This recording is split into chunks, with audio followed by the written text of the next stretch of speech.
یہ دعا یاد کر لیں، جب کبھی ہجرت کا موقع آئے، کوئی مشکل آئے، کوئی جگہ چھوڑنی پڑے. بعض اوقات آپ کو اپنی جاب چھوڑنی پڑ جاتی ہے، بعض اوقات آپ کی دکان کرائے پہ ہوتی ہے، وہ کرایہ دار آپ سے خالی کروا لیتا ہے. بالکل تسلی سے خالی کریں اور دعا پڑھیں. قرآن میں سفلتا سکسیس کے لیے کئی دعائیں اور نماز کا ذکر کیا گیا ہے. اس میں سے کچھ مکھیہ دعائیں اور نماز نیچے دی گئی ہیں. 1. سفلتا کے لیے دعا. سورہ آل عمران 3:36-27 کی دعا.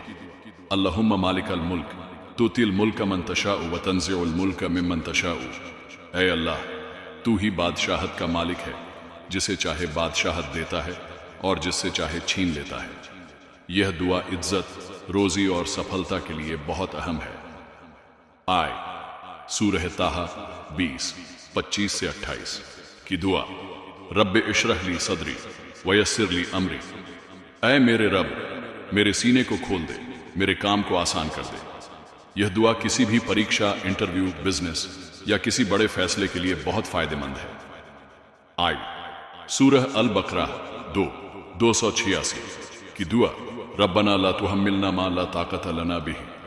کٹھنائیوں سے بچنے اور سفلتا کے لیے یہ دعا بہت اہم ہے. 2. سفلتا کے لیے نماز.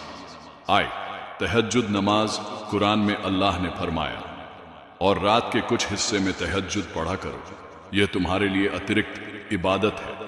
شاید تمہارا رب تمہیں مقام محمود، اونچا مقام عطا کر دے. سورہ الاسراء 17:79. تہجد نماز اللہ کے سب سے قریب لے جاتی ہے اور سفلتا کے دروازے کھولتی ہے. صلاۃ الحاجت، ضرورت کی نماز. جب کوئی ضروری کام ہو یا سفلتا چاہیے ہو تو 2 رکعت نفل نماز پڑھ کر اللہ سے دعا مانگی جائے. حدیث میں آتا ہے کہ نبی نے اسے پڑھنے کی تعلیم دی ہے. استخارہ نماز. کسی بھی بڑے فیصلے یا کام سے پہلے یہ نماز پڑھی جاتی ہے، جس سے اللہ صحیح راہ دکھائے. نشکرش، سفلتا کے لیے تہجد نماز سب سے اثردار ہے. سورہ طٰہٰ 20:25-21 اور سورہ آل عمران 3:26-27 کی دعا بہت فائدہ مند ہے. صلاۃ الحاجت بھی کسی ضروری کام میں سفلتا کے لیے پڑھی جا سکتی ہے. یہ دعا یاد کر لیں، جب کبھی ہجرت کا موقع آئے، کوئی مشکل آئے، کوئی جگہ چھوڑنی پڑے. بعض اوقات آپ کو اپنی جاب چھوڑنی پڑ جاتی ہے، بعض اوقات آپ کی دکان کرائے پہ ہوتی ہے، وہ کرایہ دار آپ سے خالی کروا لیتا ہے. بالکل تسلی سے خالی کریں اور دعا پڑھیں.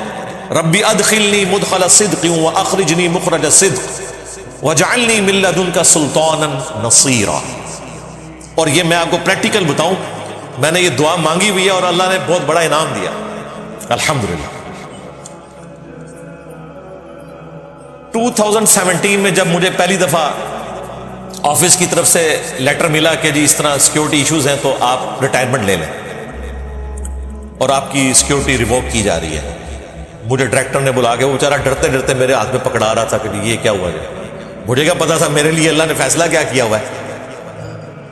ہمیں تو یعنی وہ مکی زندگی سے مدینے کی زندگی میں اللہ تعالیٰ داخل کر رہا تھا.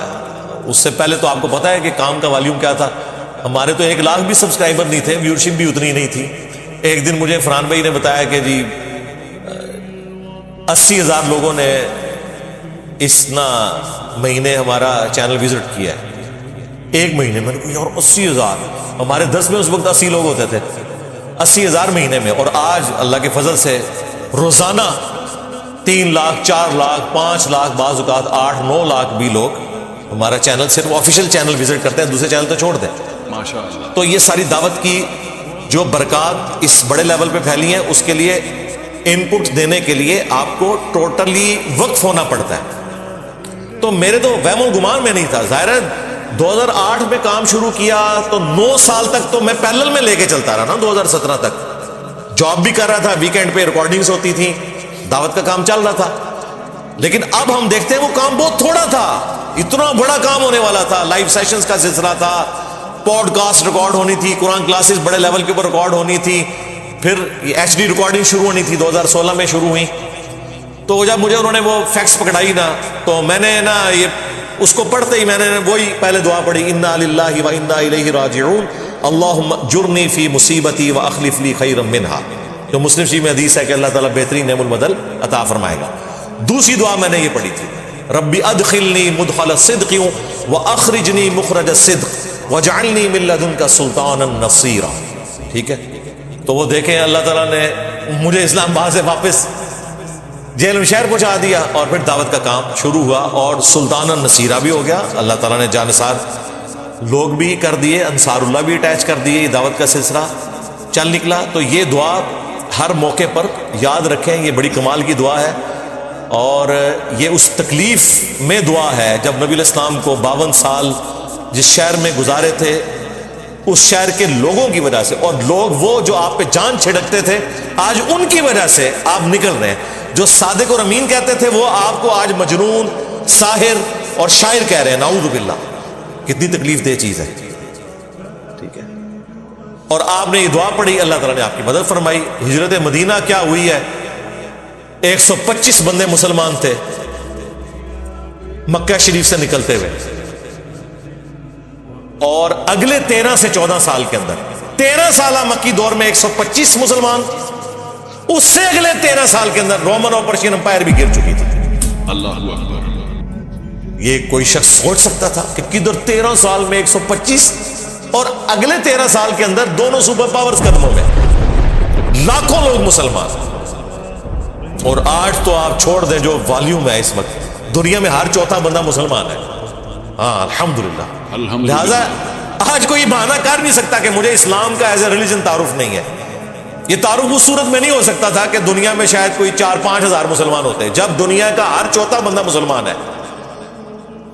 تو اس وقت تو پریکٹیکلی سب سے بڑا ریلیجن بن چکا ہے اسلام، اور گریجولی اللہ تعالیٰ نے یہ برکت عطا فرمائی، سلطان النصیرہ ہوا۔ ہجرت مکہ ہوئی، 2 ہجری میں غزوہ بدر ہوا، 3 میں غزوہ احد، 5 میں غزوہ خندق، 6 میں صلح حدیبیہ، 7 میں غزوہ خیبر، 8 میں فتح مکہ، اور 8 ہی میں غزوہ حنین، 9 ہجری میں غزوہ تبوک جو رومن امپائر بھاگ گئی، 10 میں نبی صلی اللہ علیہ وآلہ وسلم نے حج کیا، اور 11 کے سٹارٹ میں آپ کی وفات ہوگی، اور پھر ساتھ ہی سیدنا ابوبکر خلیفہ بنے۔ عرب کے انٹرنل فتنوں پہ قابو پایا انہوں نے، جو جھوٹے پیغمبری کا دعویٰ کرنے والے تھے ان کے خلاف قتال کیا۔ الٹیمیٹلی 13 ہجری کے اندر سیدنا ابوبکر نے پرشینز کی طرف اپنے قافلے روانہ کیے، اور فتوحات کا سلسلہ شروع ہوا، اور پیرلل میں رومن امپائر سے بھی سلسلہ شروع کر دیا، لیکن اس دوران آپ کی ڈیتھ ہوگی۔ تو آپ دیکھیں یہ جنگ قادسیہ اور جرموک دونوں 13 ہجری میں ہوئے، ایک ہی سال میں دونوں فارغ ہو گئے۔ اللہ اکبر۔ تو یہ 13 سال ہی بنتے ہیں، ہجرت سے 13 سال۔ ایک اگست کے مہینے میں جنگ ہوئی، اور دوسری جا کے دسمبر کے مہینے میں، دونوں سپر پاور فارغ ہوئے۔ یہ اتنی غیر معمولی فتح، اور پھر آگے سلسلہ چلا، اور صرف یہ زمینی فتح نہیں تھی، دلوں کو فتح کیا۔ آج گلی گلی انقلاب آپ کو نظر آ رہا ہے، دنیا کا کوئی کونا نہیں جہاں پہ ایک اللہ کے ماننے والے نہ ہوں، اس کے سامنے 5 وقت سر جھکانے والے نہ ہوں۔ یہ اللہ تعالیٰ نے ایک ایسا معاملہ فرمایا جو غیر معمولی ہے۔ یہ انقلاب مسلسل جاری ہے، مسند احمد میں حدیث ہے، قیامت اس وقت تک قائم نہیں ہوگی جب تک کہ دنیا کے ہر گھر میں میری دعوت نہ پہنچ جائے، لوگ چاہتے ہوئے یا نہ چاہتے ہوئے اسے قبول نہ کر لیں۔ یہ بات تو کوئی سوچ بھی نہیں سکتا تھا، آج سوشل میڈیا کی برکت سے دنیا کے ہر گھر میں دعوت داخل ہو رہی ہے۔ ہماری جو یہ جین زی ہے اس وقت، ینگ پبلک، یہ زیادہ ریلیجس ہے ہمارے آباء و اجداد سے بھی، دین کا علم بھی ان کا ان سے زیادہ ہے۔ ہونا تو چاہیے تھا کہ قرب قیامت میں اور پرفتن معاملہ ہوتا، یہ ہونا تھا، لیکن نشت ثانیہ کے لیے بریک لگی، اور میں سمجھتا ہوں بریک جو لگی ہے نا وہ ورلڈ وار 2 ہے۔ یہاں سے پھر ریورس سلسلہ شروع ہوا ہے، مسلمان ملک بننا شروع ہو گئے، اور اس طریقے سے دوبارہ سے مسلمانوں کو آزادی ملی، اور اب آہستہ آہستہ امام محمد مہدی علیہ السلام کی طرف یہ قافلہ رواں دواں ہے۔ ہو سکتا ہے 200 سال لگے، 300 سال لگے، 500 سال لگے، وہ اللہ کو بہتر پتہ ہے، لیکن ایک سلسلہ جاری ہے اس حوالے سے۔ وَقُلْ جَاءَ الْحَقُ، اور اے نبی فرماؤ کہ حق آ گیا، وَزَهَقَ الْبَاطِلُ، اور باطل مٹ گیا۔ بے شک ان الباطل کان زہوقا، اور بے شک باطل تو ہے ہی اس لیے کہ اس کو مٹا دیا جائے، وہ مٹ ہی جانا ہے، وقتی طور پر کچھ ہوگا لیکن الٹیمیٹلی وہ مٹ ہی جائے گا۔ اللہ اکبر۔ سورۃ الانبیاء میں اللہ تعالیٰ نے فرمایا ہم حق کو باطل پر دے مارتے ہیں اور وہ اس کا بھیجا نکال دیتا ہے۔ اللہ اکبر۔ یہ بعض کا لوگ ہمیں بھی کہتے ہیں نا، آپ نیگیٹو ورڈز کیوں یوز کرتے ہیں، قرآن میں بھی استعمال ہو رہا ہے۔ حق کو باطل پر دے مارتے ہیں، وہ اس کا کچومر نکال دیتا ہے۔ الحمدللہ۔ تو آپ سے پوچھ کے قرآن نازل ہوتا تو اس طرح نہ ہوتا، ذرا سوفسٹیکیٹڈ سے الفاظ ہوتے ہیں جی، حق اور باطل ٹکراتے ہیں اور پھر حق کو شرافت سے فتح نصیب ہو جاتی ہے۔ نہیں، اللہ کہہ رہا ہے کچومر نکال کے رکھ دینا، حق باطل کا کچومر نکال کے رکھ دینا۔ لہذا پھکی، اینٹی وینم، الزامی جواب یہ تو بہت چھوٹے ہیں۔ اللہ تو کہہ رہا ہے کچومر نکال دینا ہے حق نے باطل کا۔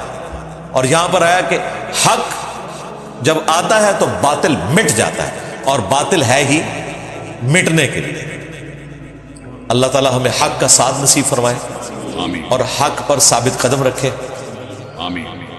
سبحانک اللہم و بحمدک، اشہد ان لا الہ الا انت، استغفرک و اتوب الیک، وما علینا الا البلاغ المبین۔ جزاکم اللہ خیر۔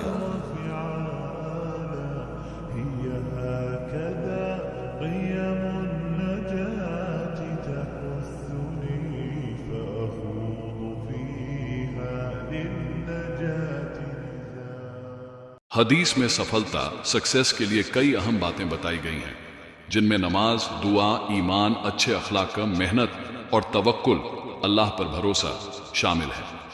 نیچے کچھ پرمکھ حدیث دی جا رہی ہیں۔ 1. سفلتا کے لیے 5 چیزیں۔ حدیث کے انصار حضرت انس رضی اللہ سے روایت ہے کہ نبی کریم نے فرمایا، جس شخص میں یہ 5 چیزیں ہوں وہ دنیا اور آخرت میں کامیاب ہوگا۔ 1. سچائی، 2. امانت داری، 3. اچھے اخلاق، 4. حلال روزی کمانا، 5واں اللہ پر بھروسہ۔ طبرانی حدیث نمبر 4240۔ 2. نماز سفلتا کی کنجی ہے۔ رسول اللہ نے فرمایا، نماز جنت کی کنجی ہے اور نماز ہر کام میں مددگار ہے۔ مسلم حدیث نمبر 1165۔ جو شخص 5 وقت کی نماز پابندی سے پڑھتا ہے، اللہ اس کی مشکلیں آسان کر دیتا ہے۔ 3. تہجد اور استغفار سے برکت اور سفلتا۔ رسول اللہ نے فرمایا، جو شخص رات میں اٹھ کر تہجد پڑھ کر اللہ سے مانگتا ہے اسے ضرور دیا جاتا ہے۔ بخاری حدیث نمبر 1145۔ تہجد کی نماز پڑھنے سے اللہ ہر مشکل حل کر دیتا ہے۔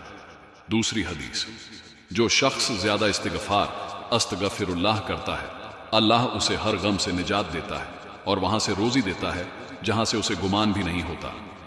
ابو داؤد حدیث نمبر 1518۔ چوتھی حلال روزی اور محنت سے سفلتا۔ رسول اللہ نے فرمایا، اللہ اس انسان سے محبت کرتا ہے جو محنت کر کے حلال روزی کماتا ہے۔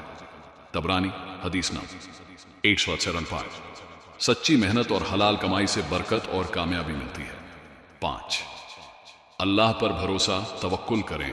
رسول اللہ نے فرمایا، اگر تم اللہ پر صحیح معنوں میں بھروسہ کرو تو وہ تمہیں ایسے رزق دے گا جیسے پرندوں کو دیتا ہے۔ وہ صبح بھوکے نکلتے ہیں اور شام کو پیٹ بھر کر لوٹتے ہیں۔ ترمذی حدیث نمبر 2344۔ محنت کے ساتھ اللہ پر بھروسہ کرنا بہت ضروری ہے۔ 6. دعا سے ہی تقدیر بدلتی ہے۔ رسول اللہ نے فرمایا، دعا ہی تقدیر کو بدل سکتی ہے۔ ترمذی حدیث نمبر 2139۔ ہر وقت دعا کرنا سفلتا کی کنجی ہے۔ نشکرش، نماز اور تہجد سے سفلتا ملتی ہے، حلال روزی کمانے سے برکت ہوتی ہے، سچائی، امانت داری، اچھے اخلاقوں سے انسان دنیا اور آخرت میں کامیاب ہوتا ہے۔ اللہ پر بھروسہ، توکل اور دعا سب سے اہم ہے۔ استغفار، اللہ سے معافی مانگنا، ہر مشکل کا حل ہے۔